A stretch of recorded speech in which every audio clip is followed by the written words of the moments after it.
basically, we, was wanting to see what the county and the city, I mean, the city, not the county, and the public thought about tiny houses. Nobody's here except for the city folks, so what does the city think about it?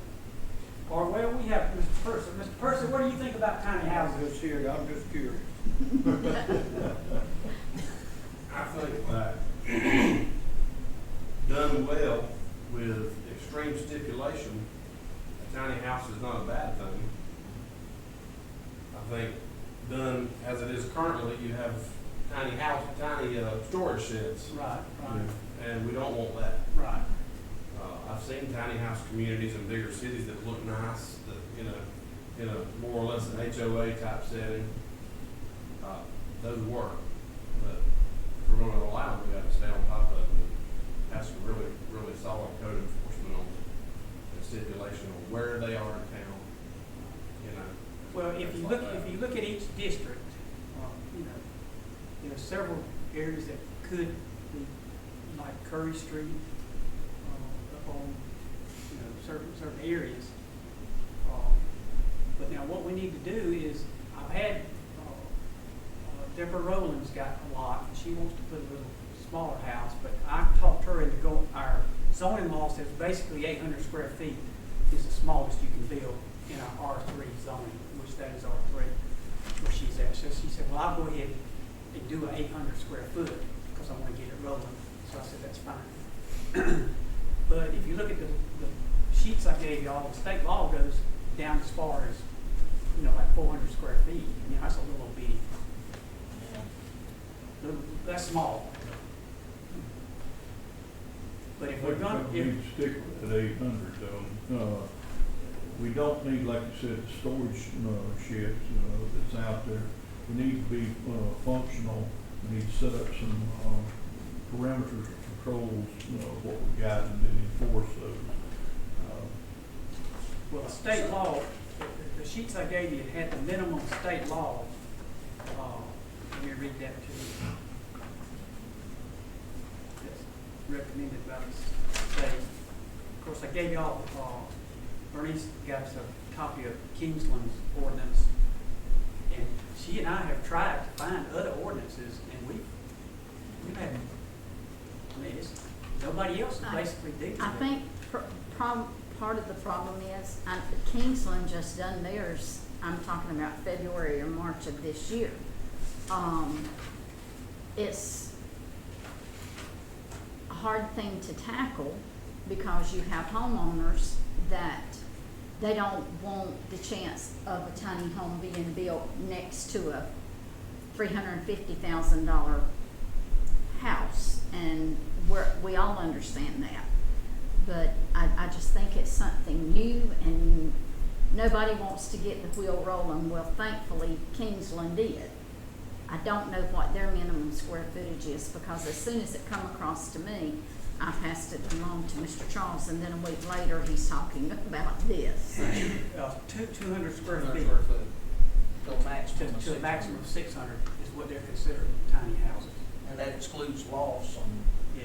and other, so that would, and, 200 square foot. That's very big. That's a, This is the minimum. The Georgia Building Code's few requirements for tiny homes need to meet. These standards are a minimum of 320 square feet of land, a minimum of 120 square feet of building, at least one room containing an open, a window that's openable, and a closet. Ceilings at least 6.8 feet tall. Rooms not meant for sleeping are at least 70 square feet. That's small. That's small. 70 square feet? Yeah, no, rooms not meant for sleeping. In other words, I mean, we definitely don't want to go. That's like, that's jail cell. yeah, that's a little bit bigger than a jail cell. Yeah. What about Dublin, the tiny houses across from the hospital there? Yes, those are very well Those done. are very attractive, kept up well. Right. Maybe And we ought to check with Dublin and see what their ordinance looks like. Well, That's who we asked for. yeah, they don't have, they just built it. I guess they did a variance, I guess. I don't know how they did. Dublin was the one, because I emailed their city manager and knowing their city clerk, and Douglas, is that correct? Right. The one you and I, Yeah, there's one, I don't know if that's retail spaces in Douglas over, it's kind of behind the Truist Bank. Yeah, that's By the- retail. Yeah, those That's are what retail, Paul- yeah. same as the ones in Baxley.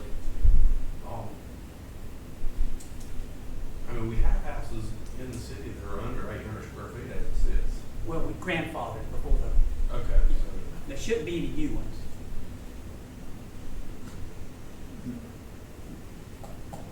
You know, the ones out, well, they're lots. I mean, they're all, 600 square foot. Yeah, yeah. Probably. Right, I right, think zoning would be a major consideration that has to be looked at. right. Tell me about how that spot zoning piece would work. Saying, we can't put these on Rogers Street, but we can put them on Curry Street. You understand? How does that, we can't do that. That, Well, the spot zoning was for mixing commercial with residential or industrial with residential. It's not necessarily you know, Right. and two, you're for going, just residential. You No, wouldn't have, that wouldn't be spot two, zoning. you're going after the fact, for example, people purchase a piece of property thinking that they can put Right. a tiny home on it, and it isn't.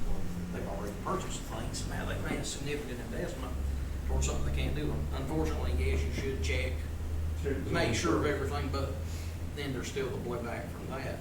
However, at the same time, you have a 2,500 square foot home that's valued at, by real estate prices today, $400,000-500,000.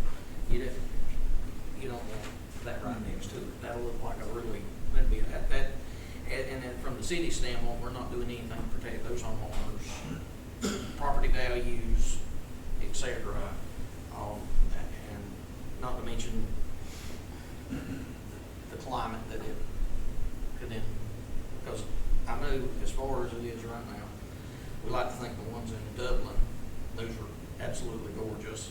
I would, Are we gonna get the same thing here? right, I'm afraid we're gonna get handy Probably not. houses with, Well, if you Drop look at the- that ordinance that Kingston has, that pretty much follows what Dublin has. Right.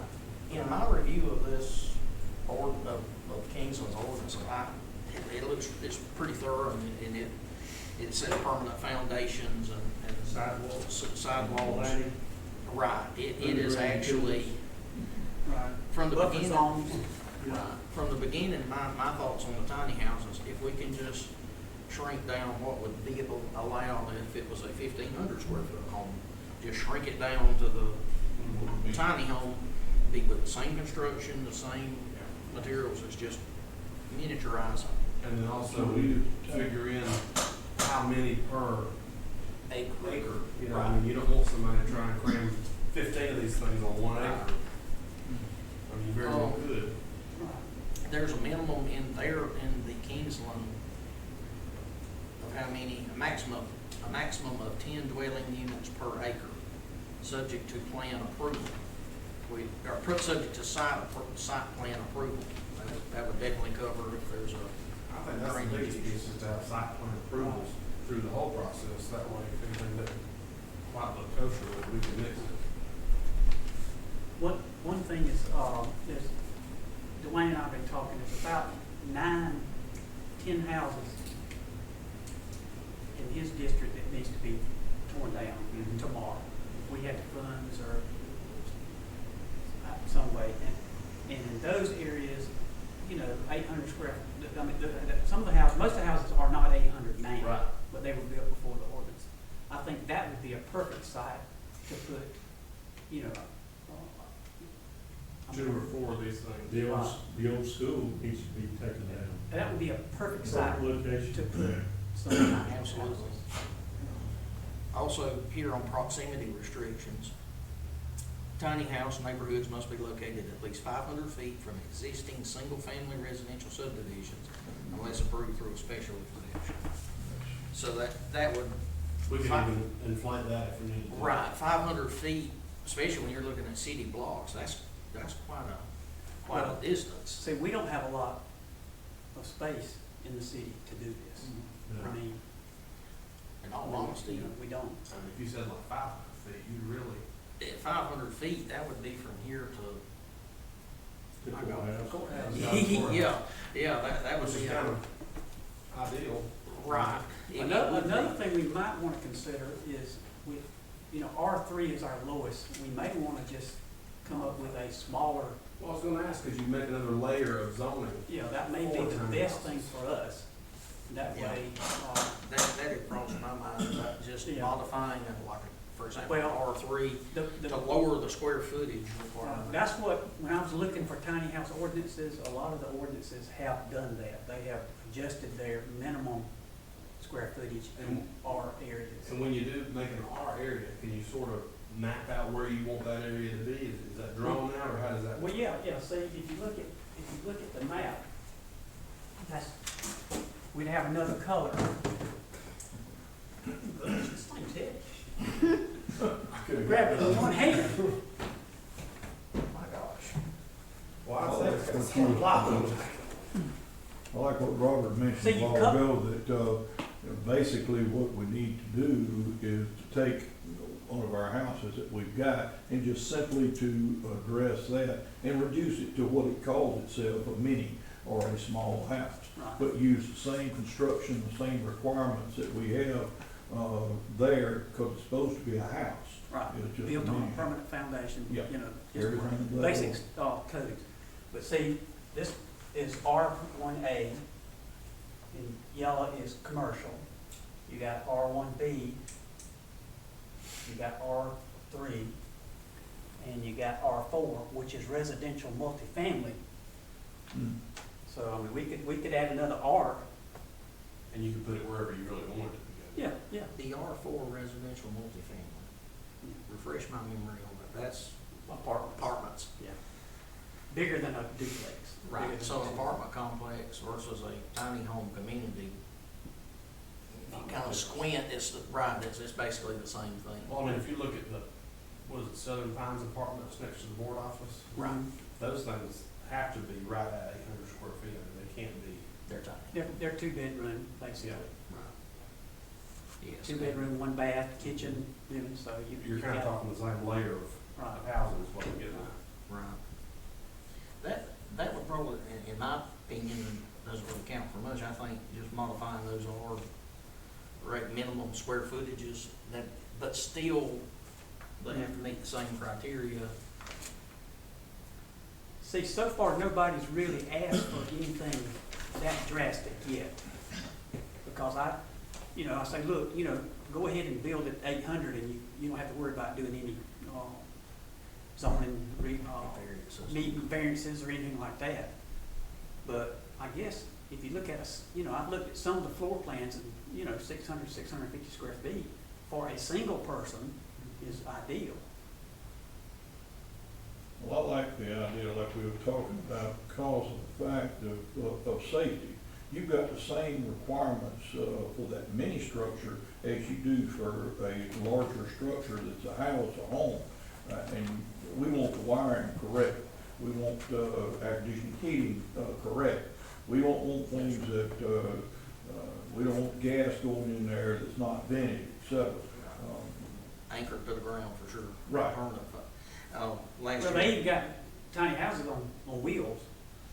but they're That's anchored, a pro. they're anchored as, and modular homes, but they're anchored down as Yeah.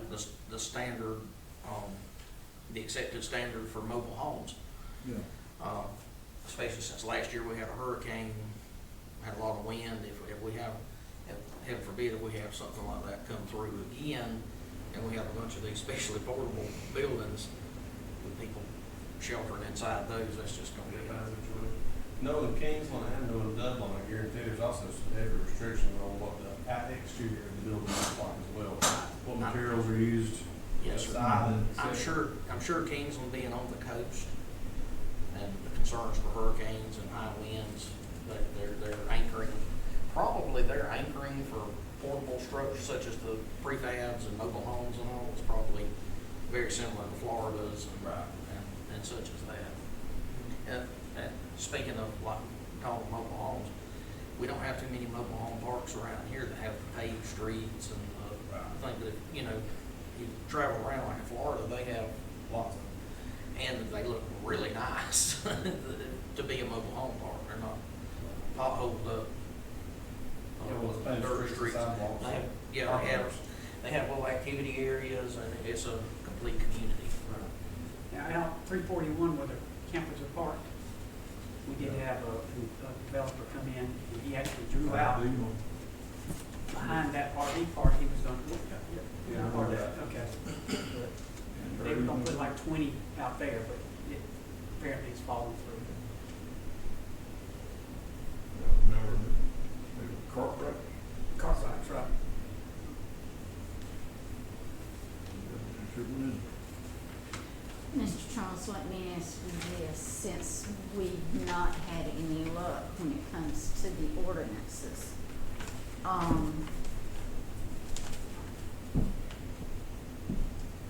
would you want me to reach out to some of the city clerks to see what they've done with their zoning Well- reclassification? Yeah.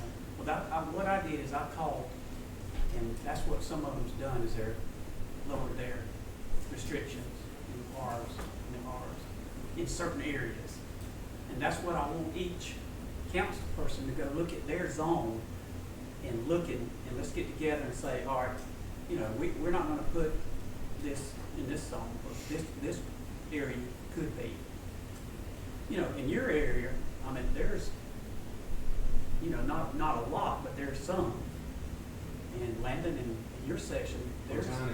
I mean, along the way, you've got tiny houses already. Already less than 600 square Right, feet, right. some of them. Right. So if some, you know, if one of those burned or something like that, you know, if we did an ordinance that basically went below 800, those houses could be rebuilt in that section. And up on Martin Luther King, there's like 7 or 8 up there, that's 600, there's, I think, 450, I measured one of them. And they're living in it right now. And, but, you know, if it burned, it'd have to be rebuilt and stuff like that.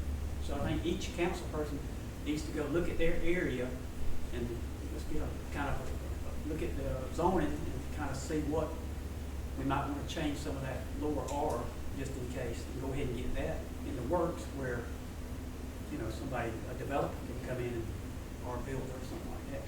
You know, the houses that built on top, Weatherly's lot, I mean, you know, they're 1,200 square feet. They don't look like it, but they are. You know, they're built nice. It's got driveways. It's got landscape. You know, he did it right. So the only thing he didn't put underground services because, gosh, what Georgia Power wanted to charge him, he probably would have canceled the whole project. What would it take to be able to create that other area, that other R? Just we'll get Ken to draw it up and y'all vote it in. We just have to, Yeah. the council It's members not just a- need to decide where. Right. I would just like to add, I think probably for as we said, putting on certain R, just zoning is just to lower the square footage requirement for that zoning. That's probably the easiest way and the least, because if we create a lot of more wording and more stuff, that's a lot of stuff for interpretation, a lot of stuff for people to get hung up on, et cetera, et cetera. I think lowering the square footage requirement, but keeping all other requirements and incorporating some of what Kingsland has here, I think would probably be probably the least complicated way to do this without people getting, you know, we'd hate to have an ordinance or 25 pages of things that it's got to be to, because then it could be difficult for builders to follow and homeowners to abide by, et cetera. So that would be definitely an issue.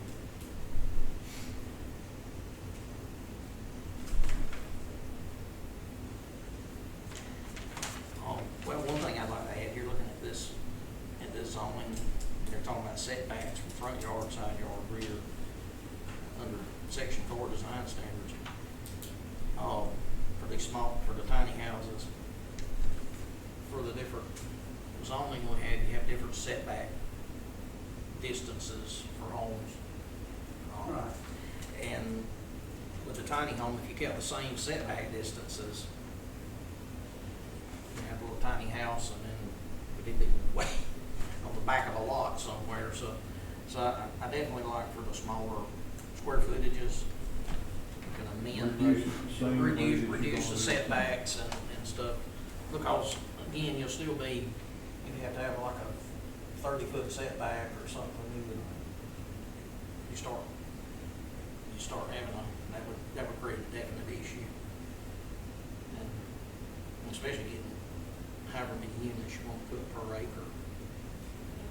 Like using their guidelines, they have 10 dwellings per acre, you'd wind up. 10 acres, 100 houses, you don't think, 10 acres, you think 10 acres is a lot until you put it in How city tall, limits. you're gonna have a bunch of time. Well, I mean, you know, like, for example, that square of land at Miller Street and Charles Rogers.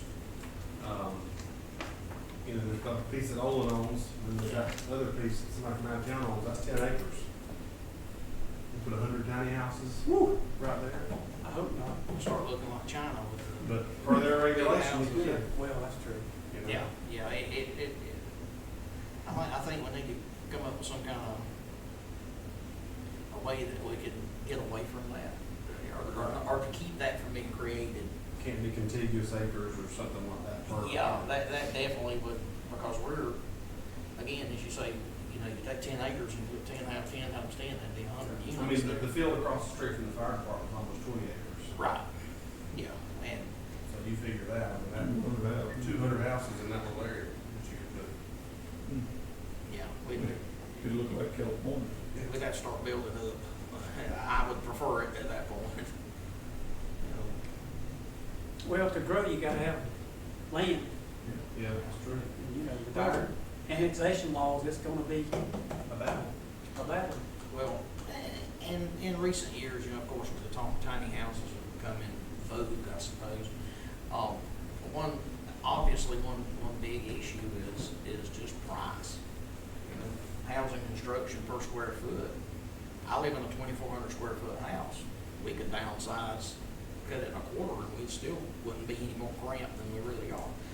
And then when you're looking at the purchase price of a home, 1,000 square foot, 2,000, 3,000, whatever, new construction, that's a tremendous amount of money for it.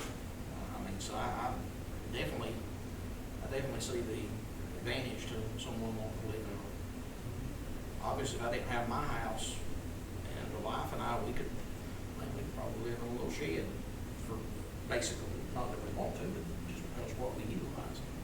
Well, that's our biggest challenge that we have in Haven is affordable housing. Right. Well, we need 300 and, per Georgia Tech, 300 and some odd houses, about what, 20, 30? That probably won't happen. I wish it would.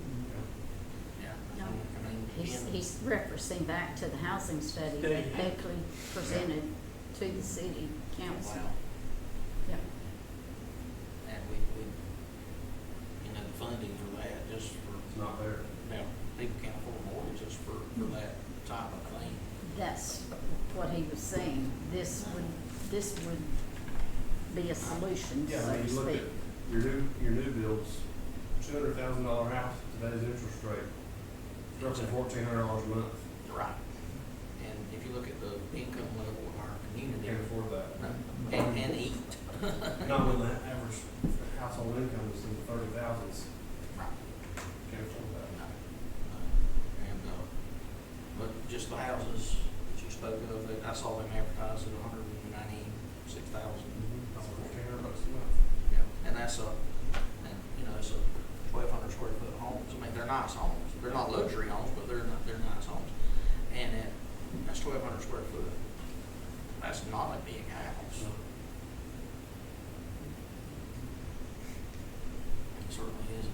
So tiny homes, and I look at probably more RV parks are going to probably want to expand. Because there's a lot of people living in, unfortunately, I say unfortunately, they're happy with it. I mean, it's not. I suppose my thinking's a little outdated because as a child, I would have thought if you lived in a camper permanently that was a bad thing. But A lot of people choose it. Right, it's a lifestyle, it's not. Well, even though it's not cheap. No. Just look at the slide-in camper with pull-outs on it, put in a pickup truck. That mind-boggling, to say the least. It is.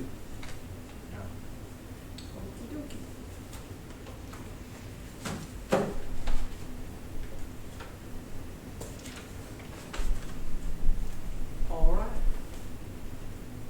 So We got a that's game plan. Our conclusion, I think we need to go look at our Rs and get with the RDC and find out exactly, because let me tell you what we've been trying to do before the hurricane is redo that map. yeah. And we are like 5 or 6 down. We should be about on the 3rd now to get RDC to help us, because we were, before the hurricane, like 3 or 4 for them to come help us, and then, yeah. You're gonna have to stay on top of them, we're having issues with them. Well, and they're having such a big turnover, employees and people that I used to talk to, they're not there anymore. Rural development, the RDC. Part of Georgia Omaha Regional Commission, they just, I don't know, they can't keep help. And when they do get help, it's, Temporary work, and they're not planning on being there very long. I don't know what the answer is from Chief Washington and I were talking about that earlier. Okay, is this meeting open? Okay. All right, no. Are you No, all this is just, we're talking, this ain't,